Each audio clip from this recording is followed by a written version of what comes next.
तो अस्सलाम वालेकुम, हाज़िर अपने नई वीडियो के साथ। तो आज का हमारा टॉपिक क्लास 11 केमिस्ट्री, ठीक है, और चैप्टर नंबर 1 स्टोइकियोमेट्री और उसका लेक्चर नंबर 2।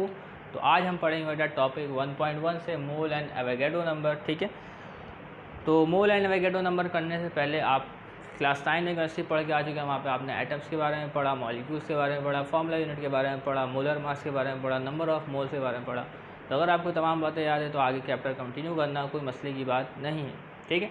तो एटम क्या होता है बेटा? एक स्मॉलेस्ट पार्ट होता है किसका? एलिमेंट का। तो मेरे हाथ में साथ कार्बन एलिमेंट पड़ा हुआ है बहुत सारा, ठीक है, अच्छी खासी मिकदार में। तो जो एलिमेंट है उसमें बहुत सारे एटम्स मौजूद है। उसमें क्या मौजूद है बेटा? बहुत सारे एटम्स मौजूद हैं। तो एटम क्या है बेटा? एक स्मॉलेस्ट पार्ट है किसका? एलिमेंट का। बात समझ में आ रही है आपको? एटम क्या है? एक स्मॉलेस्ट पार्ट है एलिमेंट का। तो एक मैटर किससे बना हुआ होता है? एलिमेंट से मिलकर तो बना हुआ होता है, मॉलिक्यूल से मिलकर बना हुआ होता है, फार्मूला यूनिट से मिलकर बना हुआ होता है। तो एटम तो आपको समझ में आ गई होगा, आपको पहले से ही पता होगा, ठीक है।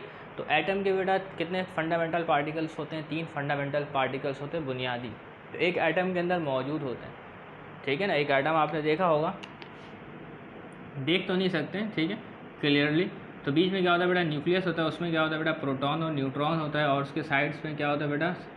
इलेक्ट्रॉन मौजूद होते हैं, ठीक है। तो इलेक्ट्रॉन का काम क्या है बेटा? न्यूक्लियस के गिर्द गर्दिश करना, और सेंटर में क्या बेटा? प्रोटॉन और न्यूट्रॉन मौजूद। तो क्या बेटा? एक एटम का स्ट्रक्चर मैंने बनाने की कोशिश की है, ठीक है। तो एक एटम के 3 फंडामेंटल पार्टिकल्स होते हैं, एक नंबर 1 प्रोटॉन, नंबर 2 न्यूट्रॉन और नंबर 3 इलेक्ट्रॉन, ठीक है। और इसके अलावा भी इसके पार्टिकल्स पाए जाते हैं, लेकिन जो हमारा फंडामेंटल बुनियादी पार्टिकल जिसको डिस्कस करना है वो प्रोटॉन, न्यूट्रॉन और इलेक्ट्रॉन होंगे, क्लियर है। तो अब इसी एटम के अलावा मॉलिक्यूल ही पाए जाते हैं।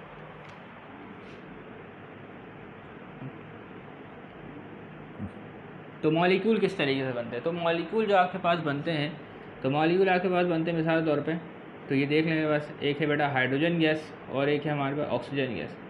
तो जब इनका रिएक्शन होगा तो हमारे पास क्या बनेगा बेटा? H2O बनेगा। इक्वेशन भी बैलेंस होगी, उससे मसला नहीं, इक्वेशन भी बैलेंस हो गई, ठीक है। तो ये क्या बना बेटा? मॉलिक्यूल बना। मॉलिक्यूल कैसे बनता है बेटा? जब 2 एटम आपस में केमिकली कंबाइंड होते हैं तो मॉलिक्यूल बनता है। तो इसी तरीके से हमारे पास एक और मॉलिक्यूल मौजूद है, ठीक है, O2, ठीक है। तो ये एटम नहीं है, मॉलिक्यूल है। जब 2 ऑक्सीजन के एटम ने आपस में कंबाइन किया केमिकली तो हमारे पास एक मॉलिक्यूल बना, ठीक है। तो एटम और मॉलिक्यूल के बारे में क्लियर हो गया। इसी तरीके हमारे पास होता है बेटा एक फार्मूला यूनिट होता है, ठीक है। फार्मूला यूनिट क्या होगा बेटा? आपके पास जो NaCl है, इसी तरह आपके पास MgCl2 है। तो ये सब क्या बेटा? फार्मूला यूनिट है। तो ये बनते किस तरीके से? ये बनते बेटा आयनिक बॉन्ड की वजह से, और ये किस वजह से बनते बेटा? कोवलेंट बॉन्ड की वजह से, ठीक है।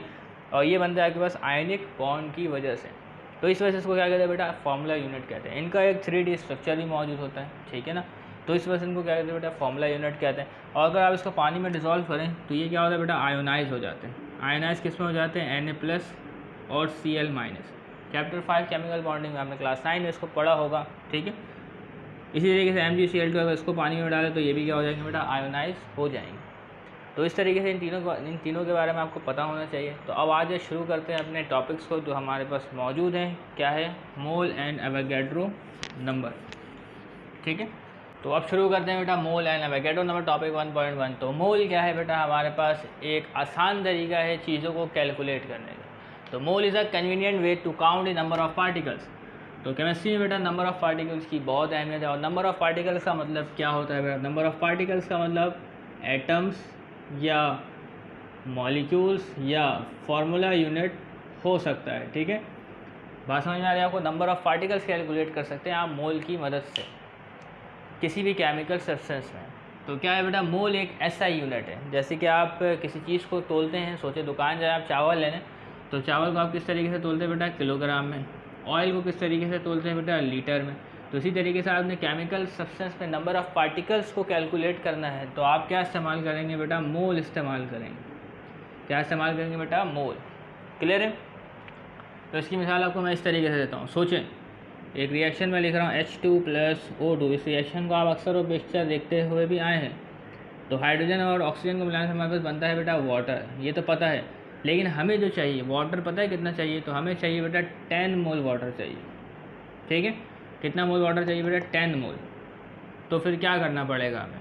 तो 10 मोल वाटर हासिल करने के लिए हमें कितने मोल हाइड्रोजन गैस और कितने मोल ऑक्सीजन को मिलाना पड़ेगा? तो वो हमें पता चलेगा बेटा मोल से, ठीक है। तो आइए देखते हैं। तो यहाँ पे हाइड्रोजन कितने मौजूद बेटा? यहाँ पे 10 टू द 20, तो 20 एटम हाइड्रोजन के वाटर में मौजूद है, ठीक है। और क्या है बेटा, इधर ऑक्सीजन कितना 10 है। तो आज हाइड्रोजन को बैलेंस करते हैं, तो यहाँ मैं लिखता हूँ 10, तो 10 टू द 20 हो गया, क्लियर है। और ऑक्सीजन यहाँ पे 10 मौजूद है, तो यहाँ पे क्या करता हूँ 5 लगाता हूँ, इक्वेशन तो बैलेंस हो गई। तो हमें एक बात पता चली, क्या पता चली कि हमें पता चल गया बेटा कितने 10 मोल हाइड्रोजन गैस रिएक्ट करेगा 5 मोल ऑक्सीजन गैस के साथ, तो 10 मोल आपके पास क्या बनेगा, वाटर बनेगा, ठीक है। तो इस तरीके से बेटा हम चीज़ों को काउंट कर सकते हैं, ठीक है। अगर आप 10 मॉलिक्यूल मोल हटा दें, अगर 10 मॉलिक्यूल हाइड्रोजन गैस जब रिएक्ट करेगा बेटा 5 मॉलिक्यूल ऑक्सीजन के साथ, तो तभी आपके पास 10 मॉलिक्यूल ऑफ वाटर बनेगा। आप इसको मोल के कंसेप्ट से भी बोल सकते हैं और मॉलिक्यूल के हिसाब से भी कह सकते हैं। तो मोल क्या है, कन्वीनियंट वे है to count the number of atoms in a chemical substance. Mole is the SI unit, तो मोल ही चलता हुआ रहा है केमिस्ट्री में। SI unit international system of units का हिस्सा है, ठीक है। For measuring the amount of substance for specific number of particles. तो किसी एक गिलास में पानी मौजूद है हमारे पास, ठीक है। एक गिलास में पानी मौजूद है मिठाई के तौर पर 18 ग्राम, कितना मौजूद बेटा 18 ग्राम। तो इसमें जो नंबर ऑफ पार्टिकल्स है, नंबर ऑफ मॉलिक्यूल्स है H2O के, वो कितने होंगे, तो वो होंगे आपके पास 6.02 मल्टीप्लाई 10 की पावर 23, ठीक है। अभी आगे बढ़ेंगे, इसको समझेंगे इसका मतलब क्या है 6.02 मल्टीप्लाई 10 की पावर 23 के, लेकिन आप इसको क्लास 9 में पढ़ कर आए हैं, ठीक है। तो आगे बढ़ते हैं। अगर ये 18 ग्राम पानी है तो हमारे पास, ठीक है, तो उसमें आपके पास कितने मॉलिक्यूल्स मौजूद है, वो है 6.02 मल्टीप्लाई 10 की पावर 23। तो एक बहुत ही बड़ा नंबर है ये हमारे पास, बात समझ में आ रही। तो इसी इतने बड़े नंबर को काउंट करने से बचने के लिए हम इसकी जगह क्या इस्तेमाल करते हैं बेटा, मोल इस्तेमाल करते हैं। क्या इस्तेमाल करते हैं बेटा, मोल। तो 1 मोल वाटर में, ठीक है, अगर इतने मॉलिक्यूल मौजूद है, ठीक है, अगर इतने मॉलिक्यूल मौजूद है तो उसको क्या बोलेंगे बेटा, 1 मोल कहेंगे, ठीक है। तो इससे क्या होगा बेटा, हमें कैलकुलेशन करने में बड़ी आसानी का सामना होगा। बात समझ में आ रही है, कैलकुलेशन करने में क्या होगा, बड़ी आसानी का सामना। जहाँ 6.02 मल्टीप्लाई 10 की पावर 23 होगा, उसकी जगह 1 मोल इस्तेमाल करेंगे। बात समझ में आ रही, क्लियर है। तो अभी आगे बढ़ते हैं। तो जरा आज मोल को देखते हैं, मोल किस तरीके से डिफाइन करते हैं। A mole is define as gram atomic mass, gram molecular mass, ठीक है। ज़रा गौर कीजिएगा, ग्राम एटॉमिक मास, ग्राम मॉलिक्यूलर मास और ग्राम फार्मूला मास, ठीक है, या फार्मूला यूनिट, ठीक है। तो देखिएगा, आप एटम के बारे में जानते हैं, ठीक है, एटम जानते हैं। जैसे मैं अगर हाइड्रोजन के एटम के बारे में लिखता हूँ, ये क्या है बेटा, एक हाइड्रोजन का एटम है, ठीक है। तो उसका एटॉमिक मास क्या होता है, इस हाइड्रोजन का एटॉमिक मास होता है एटॉमिक मास ऑफ हाइड्रोजन, ठीक है। एटॉमिक मास ऑफ हाइड्रोजन को मैं लिख देता हूँ AM, ठीक है। एटॉमिक मास ऑफ हाइड्रोजन वो होता है हमारे पास बेटा 1 AMU। सिर्फ एक एटम का जो एटॉमिक मास है वो होता है बेटा 1 AMU। इसी तरीके से अगर आपसे मैं पूछूं कि एटॉमिक मास ऑफ हाइड्रोजन, नहीं, क्या, ग्राम atomic mass of hydrogen, gram atomic mass of hydrogen क्या होता है, तो ग्राम एटॉमिक मास ऑफ हाइड्रोजन होगा बेटा जब हम हाइड्रोजन के एटॉमिक मास को ग्राम में रिप्रेजेंट करें। किस में रिप्रेजेंट करें बेटा, ग्राम में। तो उसको क्या कहेंगे बेटा, ग्राम एटॉमिक मास कहेंगे, ठीक है। बात समझ में आ रही। इसी तरीके से अगर हमारे पास हीलियम है, ठीक है, क्या मौजूद है बेटा, हमारे पास हीलियम मौजूद है, और मैं लिखूँ atomic mass of helium, atomic mass of, पहले कार्बन लिखता हूँ, एटॉमिक मास ऑफ कार्बन क्या होता है आपके पास 12 AMU होता है, क्लियर है। तो इसलिए मैं आपसे पूछूं कि ग्राम एटॉमिक मास ऑफ कार्बन क्या होता है, ठीक है, ग्राम एटॉमिक मास ऑफ कार्बन क्या होता है, तो वो होगा आपके पास 12 ग्राम। बात क्लियर है। तो a mole is defined as gram atomic mass. आगे बढ़ते हैं, अब ग्राम मॉलिक्यूलर मास को चेक करते हैं, ठीक है। तो अगर मैं मॉलिक्यूलर मास, सबसे पहले मॉलिक्यूलर मास निकालता हूँ, ठीक है। मॉलिक्यूलर मास ऑफ क्या निकालूँ भाई, तो मॉलिक्यूलर मास ऑफ मैं ले लेता हूँ यहाँ वाटर। तो मॉलिक्यूलर मास, एक मॉलिक्यूल का मास, एक मॉलिक्यूल बहुत ही स्मॉल होता है, ठीक है, लेकिन एटम से बड़ा होता है। तो एक मॉलिक्यूल का मास हमारे पास क्या होता है, वो होता है हमारे पास 18 AMU, और इसको रिप्रेजेंट करते हैं AMU। AMU के मायने है बेटा एटॉमिक मास यूनिट। बात समझ में आ रही। मॉलिक्यूलर मास कैलकुलेट करना आना चाहिए कि वाटर का 18 AMU किस तरीके से आया हमारे पास, तो मॉलिक्यूलर मास कैलकुलेट करना आपको आना चाहिए, ठीक है। तो ये तो हो गया बेटा मॉलिक्यूलर मास ऑफ वाटर। अब इसी तरीके से मैं बोलता हूँ बेटा ग्राम molecular mass of water, gram molecular mass of H2O, वो क्या होगा आपके पास। तो जब इसी वजन को किसने रिप्रेजेंट करें बेटा, ग्राम में रिप्रेजेंट करें, तो इसको बोलेंगे ग्राम मॉलिक्यूलर मास, ठीक है। अब इस तरीके से मैं लिखता हूँ बेटा molecular mass of methane gas CH4, ये क्या होगा आपके पास 16 AMU, ठीक है। अब मैं क्या बोलूँ बेटा, ये तो मॉलिक्यूलर मास था, एक मॉलिक्यूल का मास था। अब मैं पूछूंगा आपसे ग्राम मॉलिक्यूलर मास बताओ, तो ग्राम मॉलिक्यूलर मास ऑफ CH4 आपके पास होगा बेटा 16 ग्राम। ये तो हो गया, क्लियर है। अब आगे बढ़ते हैं, तो अब आ जाते हैं बेटा फॉर्मूला यूनिट में, फॉर्मूला मास में, ठीक है। तो फॉर्मूला मास ऑफ, ठीक है, FM लिख रहा हूँ, आप बात समझ जाइएगा, ठीक है। तो फॉर्मूला मास ऑफ NaCl क्या होता है आपके पास, ये होता है आपके पास 58.5 AMU, ठीक है, 58.5 AMU होता है, ठीक है। अगर गलती हो जाए तो आप उससे ज़रूर कीजिएगा, क्लियर है।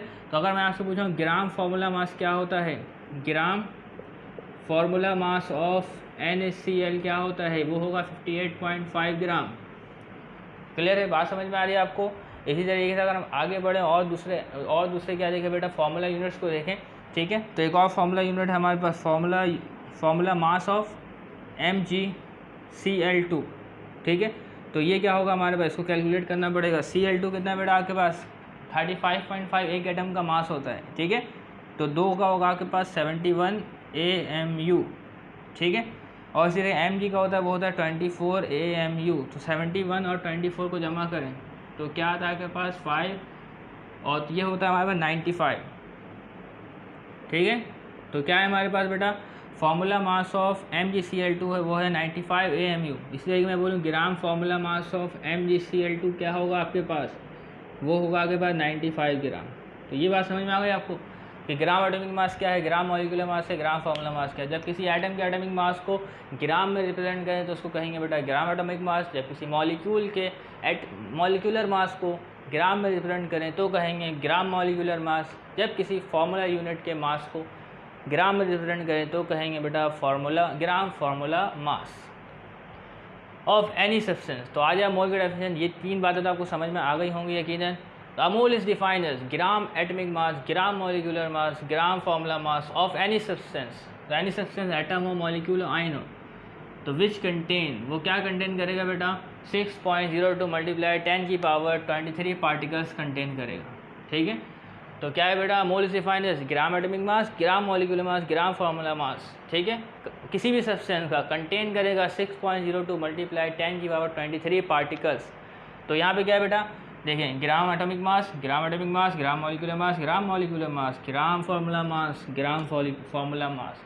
तो ये कंटेन करेगा, क्या कंटेन करेगा बेटा 6.02 मल्टीप्लाई 10 की पावर 23, ठीक है, पार्टिकल्स, ठीक है।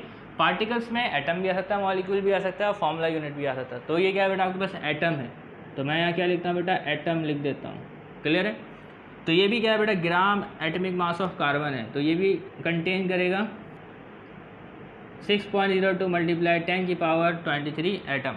तो इसी तरीके से ये क्या है बेटा आपके पास एक मॉलिक्यूल है, तो ये भी क्या है बेटा 1 ग्राम मॉलिक्यूलर मास ऑफ वाटर है, तो ये भी कंटेन करेगा कितना मॉलिक्यूल 6.02 मल्टीप्लाई 23 मॉलिक्यूल्स, ठीक है। तो नीचे देखें, ये भी क्या है बेटा 1 ग्राम मॉलिक्यूलर मास ऑफ CH4, तो ये कंटेन करेगा आपके पास कितना मॉलिक्यूल 6.02 मल्टीप्लाई 10 की पावर 23 मॉलिक्यूल्स, ठीक है। ये भी क्या है बेटा आपके पास 1 gram formula mass of NaCl, gram formula mass of NaCl contain करेगा कितना फार्मूला यूनिट 6.02 मल्टीप्लाई 10 की पावर 23 यूनिट, फार्मूला यूनिट, ठीक है, फार्मूला यूनिट, क्लियर है। इसी तरीके ये भी क्या है बेटा gram formula mass of magnesium chloride, तो ये कितना पार्टिकल्स कंटेन करेगा 6.02 मल्टीप्लाई 10 की पावर 23 फार्मूला यूनिट। तो बात समझ में आ रही है। तो क्या है बेटा आपके पास जो ग्राम एटॉमिक मास, मॉलिक्यूलर मास और ग्राम फार्मूला मास जो भी होगा वो आपके पास कंटेन करेगा 6.02 मल्टीप्लाई 10 की पावर 23 पार्टिकल्स, क्लियर है। तो बात समझ में आ गई, क्लियर है, ओके, कोई मसला तो नहीं। अब अगर इतने ही एटम मौजूद हो, और अगर इतने ही एटम मौजूद हो, इतने ही मॉलिक्यूल मौजूद हो, अगर इतने ही आपके पास फार्मूला यूनिट मौजूद हो, तो इसको क्या कहेंगे बेटा, आप कहेंगे 1 मोल। क्या कहेंगे बेटा 1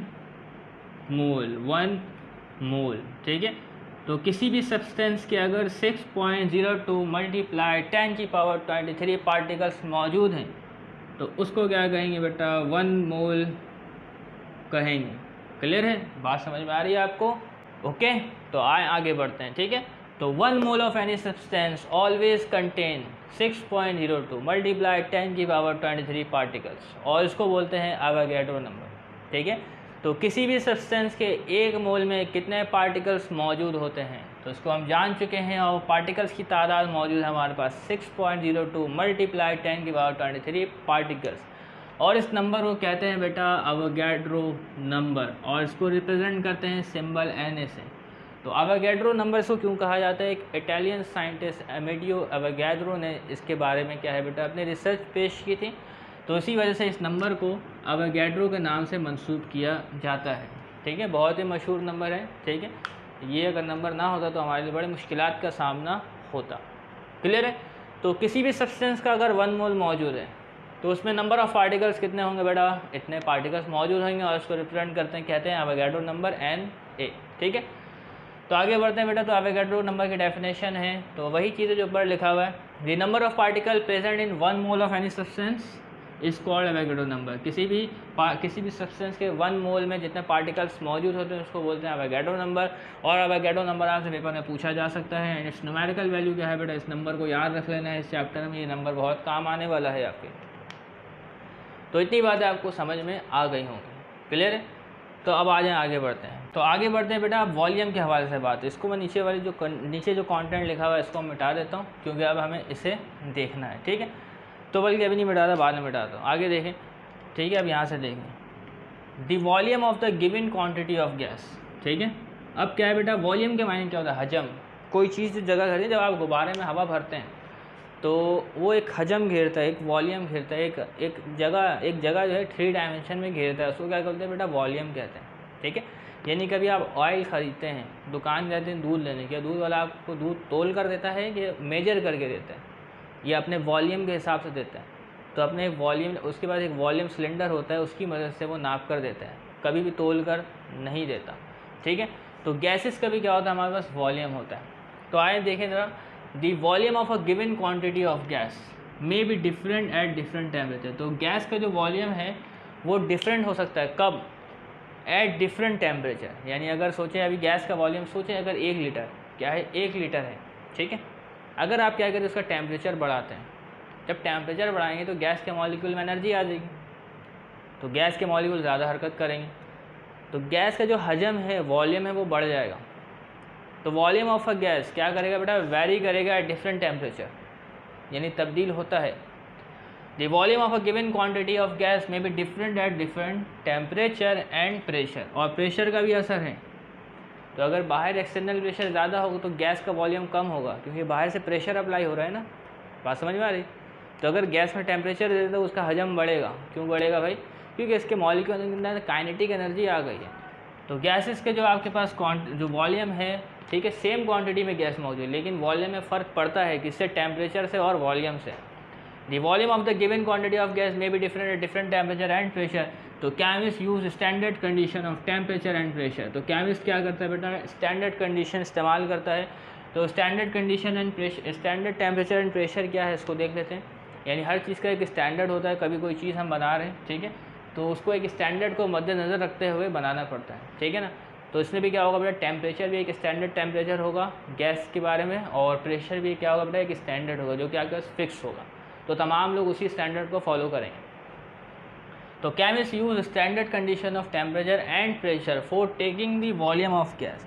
तो अगर केमिस्ट को क्या करना है बेटा, गैस हासिल करना है, ख़ास नंबर ऑफ पार्टिकल्स हासिल करने हैं गैस के। सोचें 1 लाख नंबर ऑफ पार्टिकल्स हासिल करने हैं ऑक्सीजन गैस के, ठीक है, तो वो कैसे करेंगे, तो वो क्या करेंगे बेटा, स्टैंडर्ड टेम्परेचर एंड प्रेशर को इस्तेमाल करेंगे और कैलकुलेशन करते हुए उसकी वॉल्यूम लेंगे, क्योंकि गैसेस तो आपको दिखेंगी तो नहीं ना, उसको तोलना भी एक महाल है। ठीक है, तो क्या करेंगे बेटा, उसका वॉल्यूम हासिल करेंगे, कैलकुलेशन के ज़रिए क्या करेंगे बेटा, उसका वॉल्यूम ले लेंगे और उसी को समझेंगे कि बेटा ये इतने पार्टिकल्स इसके अंदर क्या है बेटा मौजूद हैं। तो अगर आप स्लैंग को दोबारा पढ़ें, किताब को ज़रूर रीड करें। तो chemist use standard condition of temperature and pressure for taking the volume of gas. तो वॉल्यूम ऑफ गैस हासिल करने के लिए स्टैंडर्ड टेम्परेचर एंड प्रेशर का इस्तेमाल किया जाता है। तो स्टैंडर्ड टेम्परेचर और प्रेशर क्या होता है, इसको अब देखते हैं। ठीक है, तो न्यूमेरिकल सॉल्व करेंगे तो वहाँ पे STP लिखा हुआ है। STP का मतलब होता है स्टैंडर्ड टेम्परेचर एंड प्रेशर।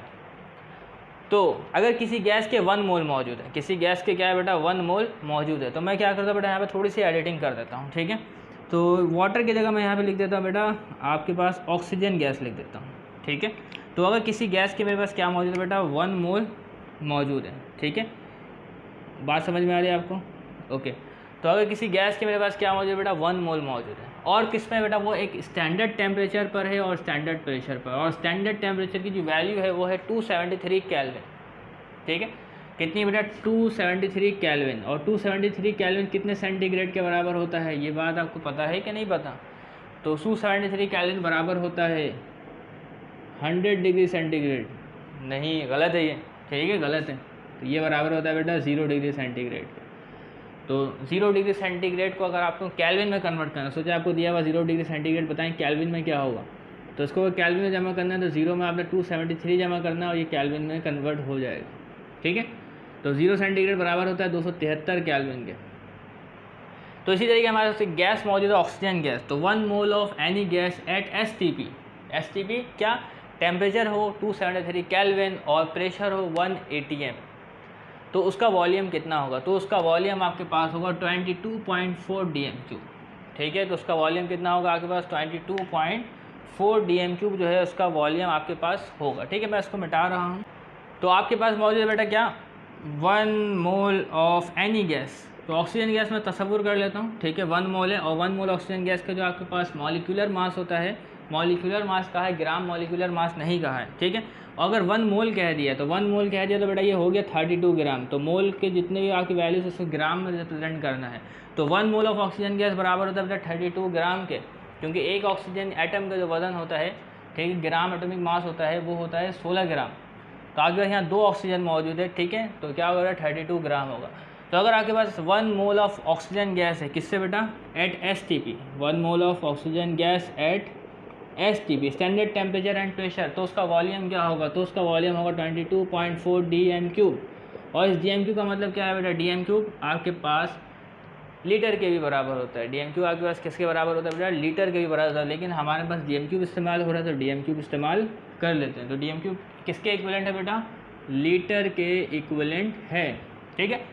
तो 1 मोल ऑक्सीजन गैस एट STP, उसका वॉल्यूम कितना होगा, 22.4 dm3। इसी तरीके से हमारे पास एक और है, तो 1 mole of hydrogen gas at STP, तो इसका आपके पास क्या होगा बेटा, वॉल्यूम 22.4 dm3, क्लियर है।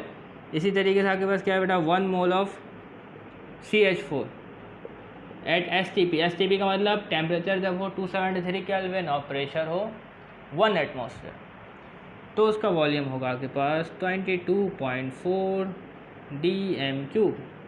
तो कोई सी भी गैस हो आपके पास, अगर एक और गैस ले लिया, बस बहुत इतने गैस, ठीक है। अब एक सवाल आता है आपके पास, तो बताइए, अगर आपके पास 2 मोल ऑफ ऑक्सीजन गैस मौजूद है एट STP, तो बताएं इसका वॉल्यूम कितना होगा, उसका वॉल्यूम कितना होगा।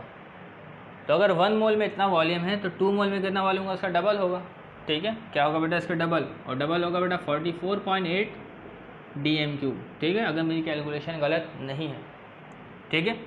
तो अगर ये मौजूद है आपके पास, आपसे पूछा जा रहा है बेटा 1 mole of hydrogen gas at STP इतना है, तो 2 mole of hydrogen at STP कितना होगा, 44.8 dm3। तो इस बात को आपने याद रखना है। तो इसी तरीके से 2 mole of methane gas at STP कितना होगा आपके पास, 44.8 dm3, ठीक है, बात समझ में आ रही। तो इस तरीके से गैस के भी हमारे पास हिसाब है, ओके। तो सोचिए अगर आपको दिया गया है बेटा 22.4 dm3 ऑफ ऑक्सीजन मौजूद है एट स्टैंडर्ड टेम्परेचर और प्रेशर में, ठीक है। तो बताएं इसमें नंबर ऑफ़ पार्टिकल्स कितने होंगे। तो इसमें जो नंबर ऑफ़ पार्टिकल्स आपके मौजूद होंगे वो होंगे 6.02 मल्टीप्लाई 10 की पावर 23 पार्टिकल्स या मॉलिक्यूल्स मौजूद होंगे। किसमें बेटा, एट STP, ये याद रखना है, STP को भूलना नहीं है, क्योंकि STP में तब्दीली करने से, स्टैंडर्ड टेम्परेचर और प्रेशर में तब्दीली करने से, तो वॉल्यूम जो है वो बढ़ भी सकता है और कम भी हो सकता है, और नंबर ऑफ़ मॉलिक्यूल्स और जो है आपके पास वो डिस्टर्ब भी हो सकता है, ठीक है। तो ख़ास ख्याल रखना है STP का, ओके। तो अगर 22.4 dm3 ऑक्सीजन है तो उसमें नंबर ऑफ़ मॉलिक्यूल्स की तादाद इतनी मौजूद है। तो आगे बढ़ते हैं, ज़रा देखते हैं।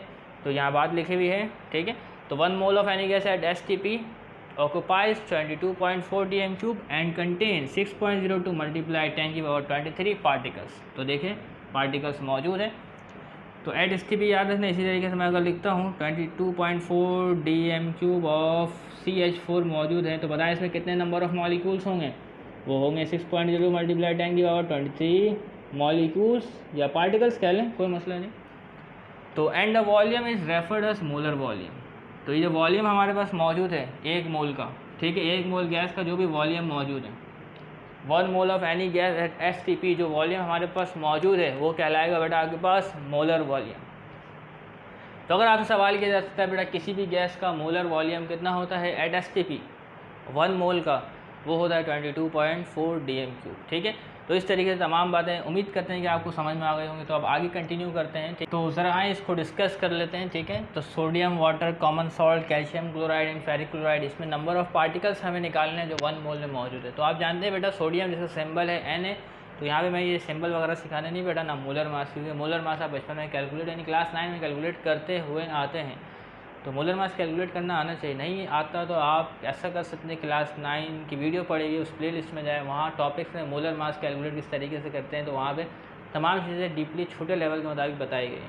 तो अगर आपको छोटे मोटे टॉपिक्स से मसला हो रहा है तो आप प्लेलिस्ट में जाएँ, क्लास 9 केमिस्ट्री के चैप्टर 1 को ज़रूर डिस्कस करें, पढ़ें, फिर आपको क्लियर हो जाएगा। तो सोडियम इसका सिंबल होता है बेटा Na, और उसका मोलर मास यानी 1 मोल का वज़न जो होता है वो होता है 23, और मोलर मास की एक यूनिट होती है, वो होती है बेटा ग्राम पर मोल। तो मोलर मास की एक यूनिट होती है बेटा ग्राम पर मोल, इसको आपने याद रखना है, ठीक है। तो 1 मोल सोडियम का जो मैस है हमारे पास, मोलर मैस 23, ठीक है। तो हमें बताना है इसमें कितने kind and number of particles of 1 मोल। तो इस 1 मोल में कितने नंबर ऑफ पार्टिकल्स मौजूद है हमारे। नंबर ऑफ पार्टिकल्स का मतलब क्या होता है बेटा, एटम, मॉलिक्यूल या फॉर्मूला यूनिट। तो बेटा ये तो एक एटम है, तो इसके जो क्या होगा बेटा, नंबर ऑफ एटम होगा। तो आगे देखते हैं। तो नंबर ऑफ एटम मैं शॉर्ट में लिख रहा हूँ, तो इसमें नंबर ऑफ़ एटम्स आपके पास मौजूद है, ठीक है।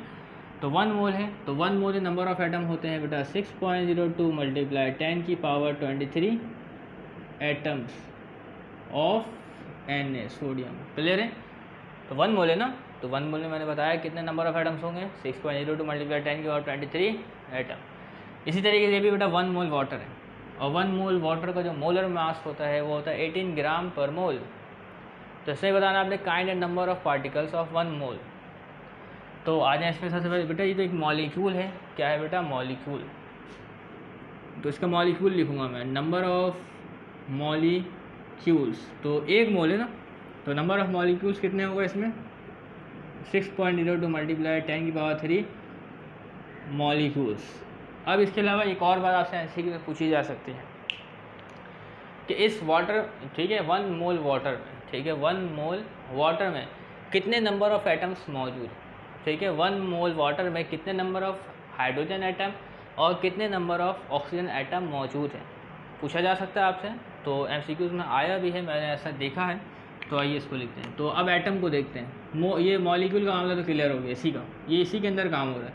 तो अगर आपसे पूछा जाता है नंबर ऑफ़ एटम कितने हैं यहाँ पे हाइड्रोजन के, तो आप बताएंगे नंबर ऑफ़ हाइड्रोजन यहाँ पे बेटा टोटल है 2। कितने हैं टोटल, 2, क्योंकि H2 है। तो नंबर ऑफ़ एटम, ठीक है, टोटल मौजूद है बेटा हाइड्रोजन के, वो मौजूद है बेटा डबल। तो 2 से मल्टीप्लाई करते हैं, किसको मल्टीप्लाई करते हैं बेटा, 2 से, 6.02 मल्टीप्लाई 10⁻23 को। तो जब आप इसको 2 से मल्टीप्लाई करेंगे तो आपके पास आएगा बेटा 12.04 मल्टीप्लाई 10⁻23 एटम्स ऑफ हाइड्रोजन, ठीक है। तो हाइड्रोजन कितने एटम मौजूद है बेटा वाटर में। पूछा जाए ऑक्सीजन कितने, तो ऑक्सीजन का बेटा आपके पास कितना है, आपके पास कितना है बेटा, 1 मोल है। ऑक्सीजन कितना है बेटा, 1 मोल। तो 1 मोल ऑक्सीजन है, तो उसके नंबर ऑफ़ एटम आपके पास कितने होंगे, तो number of atom of oxygen वो होगा आपके पास 6.02 मल्टीप्लाई 10⁻23 एटम्स ऑफ ऑक्सीजन, ठीक है। तो अगर मॉलिक्यूल की बात हो तो वो तो आपके पास 1 मोल है, तो 6.02 हो गया। तो अब यहाँ पे बेटा अलग-अलग है, हाइड्रोजन 2 है, ठीक है, 2 मोल हमारे पास मौजूद है हाइड्रोजन एटम। तो उसके हिसाब से हमारे पास निकला 12.04 मल्टीप्लाई 10⁻23। इसे कॉमन सॉल्ट है आपके पास, तो NaCl कितना मोल है आपके पास, 1 मोल है। कितना मोल है आपके पास, 1 मोल, ठीक है। और ये एक फार्मूला यूनिट है, तो इसका क्या लिखेंगे बेटा, number of formula unit, short में लिख दिया, नहीं पूरा लिख देता हूँ, नंबर ऑफ फार्मूला यूनिट। तो 1 मोल फार्मूला यूनिट कितना होता है, ठीक है, 1 मोल जो फार्मूला 1 मोल जो हमारे पास NaCl है, तो इसके जो फार्मूला यूनिट होंगे हमारे पास वो कितने होंगे, 6.02 multiply 10⁻23 formula unit of NaCl। तो यहाँ तक तो बात क्लियर है। ओके, अब इसी तरीके से बेटा इसी के अंदर हमें अगर आपसे पूछा जाता है बताएं इसमें सोडियम के कितने आयन मौजूद हैं, कितने नंबर ऑफ़ आयन मौजूद हैं, और क्लोराइड के कितने नंबर ऑफ़ आयन मौजूद हैं। तो अगर आप NaCl को पानी में डिज़ोल्व करते हैं, ठीक है, अगर आप 1 मोल NaCl को पानी में डिज़ोल्व करते हैं, ठीक है, तो आपके पास 1 मोल सोडियम आयन आएंगे और 1 मोल क्लोराइड आयन आएंगे, और 1 मोल बराबर होता है किसके बेटा 6.02 × 10⁻23 पार्टिकल्स के। तो अगर आप इसको पानी में डिज़ोल्व करते हैं तो number of sodium ion Na+ ion लिख देता हूँ मैं यहाँ पे, ठीक है। तो ये आपके पास मौजूद होंगे 6.02 × 10⁻23 आयंस ऑफ सोडियम, ठीक है। और इसी तरीके से साथ साथ आपके पास रिलीज होंगे क्या बेटा नंबर ऑफ़ क्लोराइड आयन, वो कितने होंगे 6.02 × 10⁻23 आयंस ऑफ क्लोराइड। क्यों? क्योंकि बेटा इसमें से अलग होगा ना, सोडियम ही 1 मोल है, क्लोराइड ही 1 मोल है, बाद में तो वो कंबाइंड होके हुआ था आपके पास मॉलिक्यूल, तो अब अलग हो गया, तो सोडियम कितने मोल है और क्लोराइड आयन कितने मोल है। इसी तरीके कैल्शियम क्लोराइड बेटा इसका 1 मोल मौजूद है। तो अगर मॉलिक्यूल्स के साथ बात करें बेटा, ये मॉलिक्यूल नहीं बेटा, ये भी फार्मूला यूनिट है, तो इसका भी अगर फार्मूला यूनिट देखें तो नंबर ऑफ़ फार्मूला यूनिट, ठीक है, number of formula unit of CaCl2, तो बताएं इसमें कितने फार्मूला यूनिट है, 1 मोल है, तो 6.02 × 10⁻23 फार्मूला यूनिट, ठीक है, ऑफ CaCl2, ठीक है। अब आपसे कोई पूछे इसी के अंदर काम हो रहा है, ठीक है, तो बजाय इसको अगर पानी में डिज़ोल्व करते हैं, ठीक है, CaCl2 क्या करते हैं बेटा पानी में डिज़ोल्व करते हैं, तो Ca2+ और 2Cl-, देखिए कैल्शियम क्लोराइड को पानी में डिज़ोल्व किया तो आयनाइज हो जाएगा, ठीक है, तो कैल्शियम अपने 2 इलेक्ट्रॉन लूज़ करेगा और 2 इलेक्ट्रॉन जो है क्लोराइड गेन कर लेगा। तो बात समझ में आ रही। तो अब देखिए मैं पूछता हूँ तो इसके नंबर ऑफ़ मोल्स कितने हैं, इतने नंबर ऑफ़ मोल्स कितने हैं। तो बेटा कैल्शियम आयन के जो नंबर ऑफ़ मोल्स है आपके पास, नंबर ऑफ़, ठीक है, number of ions of calcium, तो ये क्या होगा बेटा 1, तो 1 मोल होता है आपके पास 6.02 × 10⁻23 आयन्स। ये भी क्या बेटा आयन है, ये भी क्या बेटा आपके पास आयन है। तो इसका भी जो नंबर ऑफ़ मोल रिलीज़ होगा देख लें कितना होगा, नंबर ऑफ़ आयन्स रिलीज़ होगा वो होगा आपके पास Cl- का टोटल यहाँ पे CaCl2 का मौजूद है, देखें कितना मोल है 2 मोल है, तो 2 मोल बराबर होता है बेटा 12.04 × 10⁻23 आयन्स के। डबल कर दिया ना, 6.02 का क्या करिए बेटा डबल कर दिया, ठीक है, क्लियर है। उम्मीद कर रहा हूँ मैं आपको समझ में आ रही होंगी बातें। इसी तरीके से फेरिक क्लोराइड है हमारे पास, तो फेरिक क्लोराइड में देख सकते हैं फॉर्मूला FeCl2, तो इसमें नंबर ऑफ़ मोल्स हमारे पास कितने मौजूद है बेटा आयरन। अभी फेरिक क्लोराइड के जो नंबर ऑफ़ मोल्स है हमारे पास, फेरिक क्लोराइड के जो नंबर ऑफ़ पार्टिकल्स जो मौजूद है, गलती से मैं नंबर ऑफ़ मोल्स बोल रहा हूँ, नंबर ऑफ़ मोल्स तो एक है, तो इसके नंबर ऑफ़ हमारे पास जो फार्मूला यूनिट है, ठीक है, नंबर ऑफ़ फार्मूला यूनिट है FeCl2 के, तो वो होंगे आपके पास 6.02 × 10⁻23 फार्मूला यूनिट, ठीक है। ये भी एक आयनिक कंपाउंड है, पानी में इसको हल करेंगे तो डिज़ोल्व हो जाएगा। तो अब आगे बढ़ते हैं। तब अगर इसको डिज़ोल्व करते हैं, ठीक है, FeCl2 को पानी में, तो क्या होगा बेटा Fe2+ और 2Cl-, ठीक है, Fe2+ और 2Cl-, ये कैसे हुआ ये भी आप ना देखें, बस इसको डिज़ोल्व किया तो 1 मोल आपके पास क्या है बेटा आयरन आयन, और 2 मोल आया क्लोराइड आयन, ठीक है। तो देखते हैं नंबर ऑफ़ आयरन आयन कितने हैं, ठीक है, okay, number of ions, okay, किसके आयरन के, तो हमारे पास मौजूद बेटा 1 मोल है, तो 1 मोल में जो आयन्स मौजूद होंगे वो होंगे 6.02 × 10⁻23 आयन्स ऑफ आयरन, Fe लिख देता हूँ मैं इसकी जगह, ठीक है, ओके। अब अगला है बेटा नंबर ऑफ़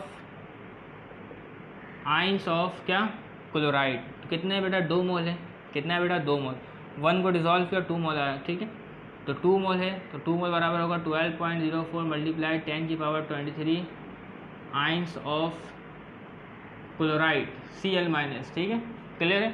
तो इस तरीके तमाम मामला थे। तो बढ़ते हैं बेटा अब न्यूमेरिकल्स की तरफ, जिसमें एग्जाम्पल 1.1 से 1.6 तक मैंने सॉल्व करवाया है। तो ये वीडियो यहाँ मौजूद नहीं, इस वीडियो को देखने के लिए प्लेलिस्ट में जाएं, ठीक है। तब तक की उम्मीद करते हैं कि आपको तमाम बातें समझ में आ गई होगी। तब तक के लिए इजाज़त दीजिएगा, चैनल को सब्सक्राइब कीजिएगा। अल्लाह हाफ़िज़।